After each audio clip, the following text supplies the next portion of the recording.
நல்ல காரசாரமாக இறால் மிளகு வறுவல் எப்படி பண்ணலான்னு பார்க்கலாம். அதுக்கு வந்து ஒரு கடாயில் வந்து கொஞ்சம் ஆயில் சேர்த்துக்கணும். இதுக்கு கொஞ்சம் ஆயில் கூடவே தான் சேர்த்துக்கணும். நான் தாளிப்பு வடகம் சேர்த்துருக்கேன். அது இல்லைன்னா நீங்கள் சோம்பு சேர்த்துக்கலாம்.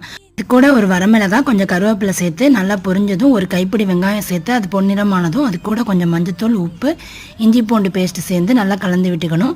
நான் வந்து இதில் கொஞ்சம் உருளைக்கிழங்கும் இறாலும் சேர்த்து வறுத்துருக்கேன்.